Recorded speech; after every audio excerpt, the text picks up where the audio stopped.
Hello दोस्तों, welcome to my YouTube channel. कैसे हो सब? आई होप आप सभी बहुत मस्त होंगे और अपनी तैयारी के अंदर व्यस्त होंगे। जिस भर्ती का आपको लंबे समय से इंतज़ार था यानी सीईटी की वैकेंसी है, उसका नोटिफ़िकेशन आ चुका है। तो उसके अंदर क्या-क्या मेजर चेंजेज़ हुए हैं या किन-किन चीज़ों पर कुछ बदलाव किए गए हैं, उससे रिलेटेड अपने बात करेंगे या सब्जेक्ट के अंदर अब किस पर ज़्यादा फ़ोकस करें, उन सी चीज़ों से अपनी आज की वीडियो होगी। तो उससे पहले आप चैनल पर नए हैं तो चैनल को सब्सक्राइब और वीडियो को लाइक करना। तो सबसे पहले हम बात करते हैं कि सीटी के अंदर जो मेजर इस बार चेंजेस हुए हैं, तो सबसे बड़ा चेंजेस इसके अंदर कर दिया गया कि नंबर ऑफ क्वेश्चंस है, वो कम कर दिए गए हैं। पहले 150 क्वेश्चंस थे, अब 120 क्वेश्चन कर दिए गए हैं। उसके बाद में पिछली बार 3 घंटे का समय था, इस बार 2.5 घंटे का समय कर दिया गया है। उसके बाद में जब नंबर ऑफ क्वेश्चन कम हुए तो अपने क्वेश्चन का जो अंक बार है वो भी कम कर दिया गया है। पिछली बार 300 नंबर का पेपर था, इस बार फिर वो 240 नंबर का पेपर होगा। उसके बाद में अब इस बार इसके अंदर मेनली चीज़ क ये है कि 1/3 नेगेटिव मार्किंग कर दी गई है। पिछली बार नेगेटिव मार्किंग नहीं थी, इस बार नेगेटिव मार्किंग के साथ आपको 40% अंक लाने होंगे। अगर हम 120 क्वेश्चन्स का अगर निकालें 40% तो लगभग हमें 48 क्वेश्चन्स है जो राइट करने पड़ेंगे। 48 क्वेश्चन्स अगर हमारे राइट होते हैं तो फिर हम 40% का जो क्राइटेरिया है वो फुलफिल कर पाएँगे। उसके बाद में मेनली इसके अंदर इस बार जन स्वास्थ्य को जोड़ा गया है। जन स्वास्थ्य एक नया सब्जेक्ट इसके अंदर जोड़ दिया गया है और इस बार इसकी जो वैधता है वो 3 साल कर दी गई है, यानी अब जो सीटी आप दोगे वो 3 साल तक वैलिड रहेगी। उसके बाद में इस बार इसके अंदर 14 भर्तियों को शामिल किया गया है।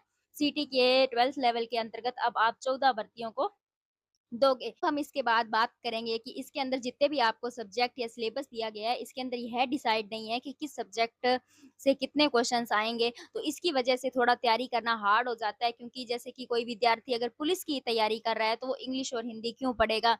और या फिर कोई एलडीसी की तैयारी कर रहा है, तो वो कंप्यूटर या इन चीज़ों पर क्यों फ़ोकस करेगा? तो लेकिन अब इसके अंदर मेनली बात ये आ जाती है कि आपको हार्ड स्टडी से ज़्यादा स्मार्ट स्टडी की ज़रूरत है। क्योंकि आपको पूरा पढ़ोगे तो फिर कभी इसके अंदर टाइम भी थोड़ा है, इतना ज़्यादा पढ़ोगे तो फिर फ़ायदा ही क्या? क्योंकि अगर किसी ने 40% लाए हैं तो भी वो सभी आगे के एग्ज़ाम है, भर्तियों में बैठने के लिए एलिजिबल है, और अगर आप 80% भी ले आते हो तो भी है। तो इससे अच्छा है कि आपको आगे मुख्य परीक्षा को ध्यान में रखते हुए इसमें तैयारी करनी है। तो सबसे बड़ी बात अब हम बात करते हैं कि इसके अंदर सब्जेक्ट क्या-क्या है। राजस्थान का इतिहास हो गया, कला संस्कृति, भूगोल, राजस्थान की राज्य व्यवस्था, भारत का भूगोल, भारत की राज्य व्यवस्था, राजस्थान की अर्थव्यवस्था, साइंस के अंदर आ गया bio, chemistry, physics, science and tech आ गया। उसके बाद में गणित है, रीज़निंग है, करंट है, जन स्वास्थ्य है, हिंदी है, इंग्लिश है, कंप्यूटर है।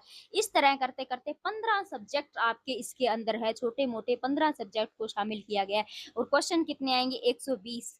तो एक सब्जेक्ट से वही 6 से 7 क्वेश्चन उठाए जाएँगे और एक सब्जेक्ट के अंदर लगभग 15-16 टॉपिक है, यानी कि एक सब्जेक्ट के एक टॉपिक से क्वेश्चन भी नहीं उठाया जाएगा, यानी हर तीसरे या हर दूसरे टॉपिक से क्वेश्चन उठाया जाएगा। तो इसके अंदर सबसे पहले आपको सिलेबस का बहुत अच्छे से एनालिसिस करना होगा कि आपको किस सब्जेक्ट के किस टॉपिक को एक बार स्किप कर देना है, क्योंकि इतना बड़ा सिलेबस आप पढ़ना है तो फिर क्या फ़ायदा? अगर पात्रता परीक्षा ही है तो कहेंगे कि मुख्य परीक्षा के अंदर ये चीज़ें काम आएगी। नो डाउट मुख्य परीक्षा के अंदर ये चीज़ें काम आएगी, लेकिन अगर आप पात्रता परीक्षा पास नहीं कर पाओगे तो फिर मुख्य परीक्षा में बैठने का ही क्या फ़ायदा? या आप पर्टिकुलर राजस्थान पुलिस के लिए ही तैयारी करना चाहते हो तो आप हिंदी, इंग्लिश क्यों पढ़ोगे? तो उस हिसाब से मान लो कि इंग्लिश है तो बहुत से स्टूडेंट की अगर इंग्लिश वीक है, तो अगर उसके अंदर 11 टॉपिक्स है तो आप ये डिसाइड कीजिए कौन से 4 से 5 टॉपिक है जो मैं आसानी से कर सकता हूँ या कर सकती हूँ। तो उन्हीं टॉपिक्स को आपके पढ़ना है। तो बाकी मैं अगली वीडियो के अंदर किस सब्जेक्ट के अंदर कौन से टॉपिक्स पढ़ने हैं वो वाली वीडियो मैं ला दूँगी, और इसके बाद में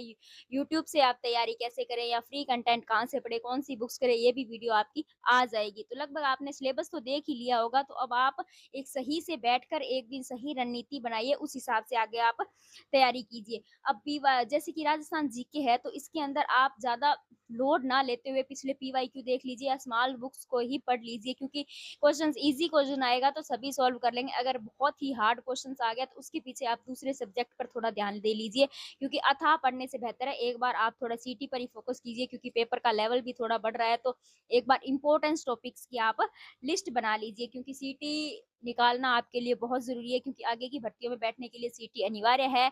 बाकी आपको वीडियो कैसी लगी ज़रूर बताना। Thank you for watching.